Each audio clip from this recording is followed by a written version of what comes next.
صہیونی فوج کے غزہ سٹی پر شدید زمینی اور فضائی حملے، بلند عمارتیں اور مکانات، مٹی کا ڈھیر، خواتین اور بچوں سمیت 44 فلسطینی شہید، درجنوں زخمی۔ القسام بریگیڈ کی شدید مزاحمت، اسرائیلی ٹینک تباہ کر دیا، کئی فوجی ہلاک اور زخمی۔ اسرائیل کی ایک فوجی کی ہلاکت کی تصدیق۔ بھوک کی شدت سے 4 بچوں سمیت 12 فلسطینی دم توڑ گئے۔ اسرائیل کی گلوبل اسموتھ فلاٹیلا کو طاقت سے روکنے کی دھمکی، فلاٹیلا کے منتظمین نے دھمکی مسترد کر دی۔ امدادی جہاز غزہ کے جانب رواں دواں۔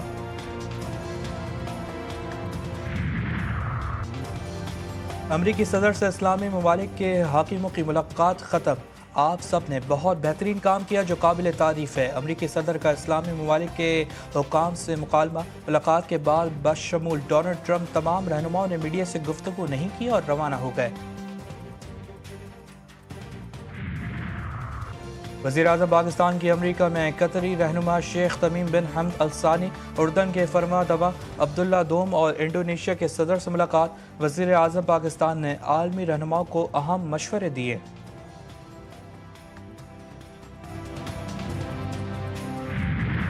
دنیا ایک طرف، ٹرمپ دوسری طرف۔ یو این جنرل اسمبلی اجلاس میں فلسطین کو ریاست تسلیم کرنے کی مخالفت کر دی۔ جواز پیش کیا، فلسطینی ریاست تسلیم کرنا حماس کے لیے ایک تحفہ ہوگا۔ غزہ میں اب جنگ بندی ہو جانی چاہیے۔ پھر کہتا ہوں فلسطینی ریاست میں حماس کا کوئی کردار نہیں ہونا چاہیے۔ حماس کو اب یرغمالیوں کو رہا کرنا چاہیے۔ وہ بارہا امن کی تجاویز مسترد کر چکی ہے۔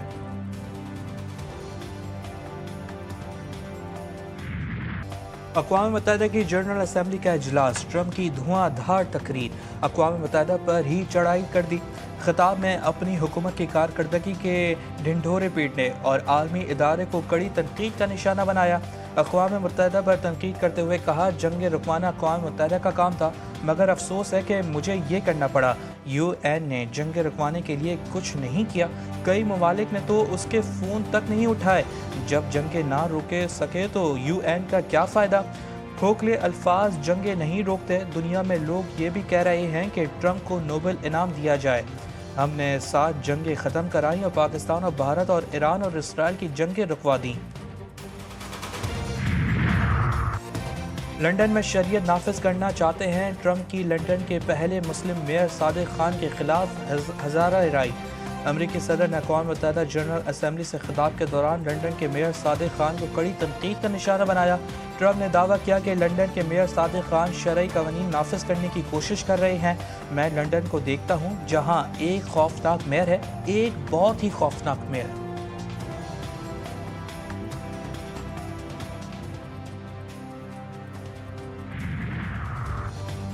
غزہ میں جنگ بندی کیسے ہو؟ نیو یارک میں اقوام متحدہ کی جنرل اسمبلی کا اجلاس جاری۔ اقوام متحدہ کے سیکرٹری جنرل اینٹونی گروٹس نے جنرل اسمبلی کے سالانہ اجلاس سے خطاب کرتے ہوئے دنیا بھر میں جاری تنازعات، انسانی حقوق کی پامالی اور بڑھتے ہوئے بحران پر شدید تحفظ ظاہر کرتے ہوئے کہا، غزہ کے عوام پر ظلم ڈھائے جا رہے ہیں، فوری جنگ بندی اور یرغمالیوں کی رہائی ناگزیر ہے۔ انہوں نے غزہ اور یوکرین کے حالات کو عالمی امن کے لیے خطرہ قرار دیا۔ انہوں نے کہا کہ غزہ میں فوری جنگ بندی اور یرغمالیوں کی رہائی ناگزیر ہے۔ انہوں نے عالمی برادری سے سوال کیا کہ ہمیں انتخاب کرنا ہوگا، کیا ہم افراتفری کی دنیا چاہتے ہیں یا استحکام اور امن کی؟ غزہ کے عوام تاریخی المیہ کا سامنا کر رہے ہیں، غزہ فوری بندی کی جائے جنگ۔ وزیر خارجہ اسحاق ڈار نے اقوام متحدہ کی سلامتی کونسل کے غزہ کی صورتحال پر اجلاس سے خطاب کرتے ہوئے کہا کہ بے گناہ فلسطینیوں کا قتل عام ناقابل قبول ہے۔ فلسطینیوں سے ظاہر یکجہتی کرتے ہوئے مطالبہ کیا کہ عالمی برادری غزہ میں انسانی حقوق کی پامالی کا نوٹس لے۔ انہوں نے اقوام متحدہ کی قراردادوں پر عمل درآمد کا بھی مطالبہ کیا اور کہا کہ فلسطینیوں کی حالت زار پر عالمی ضمیر کب جاگے گا۔ فرانس، آسٹریلیا، کینیڈا، پرتگال کے بعد بیلجیم، لکسمبرگ، موناکو اور مالٹا بھی فلسطین کو تسلیم کرنے کا اعلان۔ بیلجیم کے وزیر اعظم کا غزہ تک مکمل اور آزادانہ رسائی دینے کا مطالبہ۔ لکسمبرگ کے وزیر اعظم نے کہا، 2 ریاستی حل ہی امن کا واحد اور قابل عمل راستہ ہے۔ مالٹا کے وزیر اعظم کا کہنا تھا کہ فلسطین کو تسلیم کرنا حماس کی فتح کے طور پر نہیں دیکھنا جانا چاہیے۔ فرانسی صدر بولے، فلسطین میں عرب ریاست کا قیام کا وعدہ ابھی تک پورا نہیں ہو سکا، وقت آ گیا ہے جنگ، قتل عام اور لوگوں کو مکمل ملک بدری روکی جائے۔ سعودی وزیر خارجہ بولے 2 ریاستی حلی امن کے حصول کا راستہ ہے۔ کراچی سمیت سندھ کے 14 اضلاع کی 29 نشستوں پر ضمنی بلدیاتی انتخابات کا دنگل۔ شیخ پورہ، کشمور، گوڑکی، سکر، نوشہرہ، فیروز، حیدرآباد، جام شورو اور مٹیاری میں انتخابات۔ کراچی کے غریب، کمہاڑی اور شرقی ضلع سمیت 14 اضلاع کی 6 چیئرمین، 7 وائس چیئرمین اور 13 جنرل وارڈ ممبر کی نشستوں پر آج زور آزمائی ہوگی۔ کنڈیاروں میں دریائے سندھ میں سیلابی صورتحال بدستور برقرار۔ متعدد دیہات کا زمینی رابطہ منقطع۔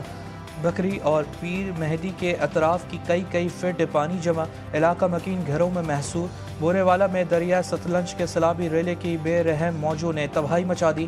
متعدد بستیاں، موضوعات، سینکڑوں ایکڑ رقبہ ملیا میٹ۔ متاثرین بے یار و مددگار امداد کے منتظر۔ کبیر والا میں مائی سفورہ بند ٹوٹنے سے 40 سے زائد دیہات زیر آب۔ کئی علاقوں سے پانی تو چلا گیا لیکن اپنے پیچھے الپناک داستان چھوڑ گیا۔ متاثرین گھروں کو لوٹے تو ملبے اور اجڑے آشیانوں نے ان کا استقبال کیا۔ ملک میں حالیہ سیلابی صورتحال، دیہی علاقوں کے ساتھ صنعتی مرکز بھی سیلاب کی لپیٹ میں۔ اربوں ڈالر کا نقصان، خوراک کی فراہمی، برآمدات اور نازک معاشی بحالی پر دباؤ میں اضافہ۔ عالمی خبر ارساں ادارے ریٹرز کے مطابق حکومت نے زرعی اور صنعتی بحالی کے بل بوتے پر 4.2% ترقی کا تخمینہ لگایا تھا، لیکن جون کے آخر سے ہونے والی ریکارڈ مونسون بارشوں اور دریاؤں میں سیلاب سے پنجاب اور سندھ کے وسیع علاقے زیرآب آ گئے۔ کئی علاقوں میں پانی اب تک نہیں اترا۔ زرعی نگرانی کے ادارے GeoGlobal کے مطابق کم از کم 2,20,000 قانون یہ ہے کہ بسٹ کے جو بینیفیشریز ہیں جو سروے کے اندر موجود ہیں ان کو امداد جاتی ہے۔ اب مجھے یہ بتائیے جو لوگ اس سروے کے اندر ہیں ہی نہیں، جو بسٹ کے بینیفیشری نہیں ہیں، ان کو بینیفیشریز کو بسٹ کے ذریعے جو ہے وہ کیسے امداد دی جا سکتی ہے؟ ہر چیز پہ سیاسی پوائنٹ سکورنگ اچھی نہیں ہوتی۔ جو سیلاب پچھلی دفعہ سندھ میں آیا تھا پھر آپ نے تیاری کیوں نہیں کی تھی اگر صرف یہی بات ہے؟ اور آج بھی وہاں پر جو ہے پوری بیرونی امداد کے اور سب کے باوجود ابھی بھی وہاں پر پوری طرح سیٹلمنٹ نہیں ہو سکی ہے۔ سندھ یا کراچی کا کیا حال ہے؟ کیا ان سے عقل لینے کی ضرورت ہے جنہوں نے سندھ کو آثار قدیمہ بنا دیا؟ سندھ میں بیرونی امداد کے باوجود لوگ مکمل طور پر بحال نہیں ہوئے۔ وزیر اطلاع پنجاب عظمہ بخاری نے نیوز کانفرنس میں کہا کہ سیلابی صورتحال کو بے نظیر انکم سپورٹ پروگرام کے ذریعے مدد فراہم نہیں کی جا سکتی۔ جو BISP سے رجسٹرڈ نہیں انہیں مدد کیسے دی جا سکتی ہے؟ ایشیا کپ 2025 سپر 4 مرحلہ اہم ترین میچ میں پاکستان کی سری لنکا کو 5 وکٹوں سے شکست۔ سری لنکا نے پہلے کھیلتے ہوئے مقررہ 20 اوورز میں 8 وکٹوں کے نقصان پر 133 رنز بنائے۔ پاکستان نے 18ویں اوور میں 5 وکٹوں کے نقصان پر ہدف حاصل کر لیا۔ 134 رنز کا ہدف پاکستانی ٹیم کے لیے پہاڑ بن گیا تھا۔ ابتدا میں پاکستانی بیٹنگ مشکلات کا شکار ہو گئی تھی۔ 5 وکٹیں گرنے کے بعد حسین طلعت اور محمد عباس کی 70 رنز کی ناقابل شکست پارٹنرشپ نے ٹیم کو فتح سے ہمکنار کیا۔ دنیا کرکٹ کے لیجنڈری امپائر ڈکی بریڈ 92 سال کی عمر میں انتقال کر گئے۔ کرکٹ کی سب سے پسندیدہ شخصیت میں سے ایک تھے۔ ڈکی بریڈ نے 1973 میں 1994 تک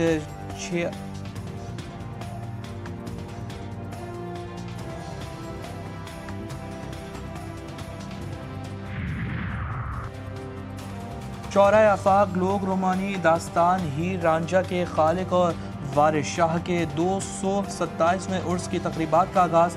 3 روزہ تقریبات کا آغاز شیخ پورہ میں مزار کی غسل دے کر کیا گیا۔ تقریبات میں پنجابی مشاعرہ، آل پاکستان بامقابلہ ہیر گائیکی اور صوفی نائٹ کے پروگرام بھی شامل۔ ملک بھر سے زائرین کی جوگ دوگ آمد جاری۔ اور ماضی کے معروف اداکار طلعت اقبال کو بچھڑے 4 سال بیت گئے۔ طلعت اقبال نے 70 اور 80 کی دہائی میں PTV کے کئی ڈراموں میں اہم کردار ادا کیے۔ انہوں نے 7 اردو فلموں میں بھی کام کیا لیکن کامیابی نہ مل سکی۔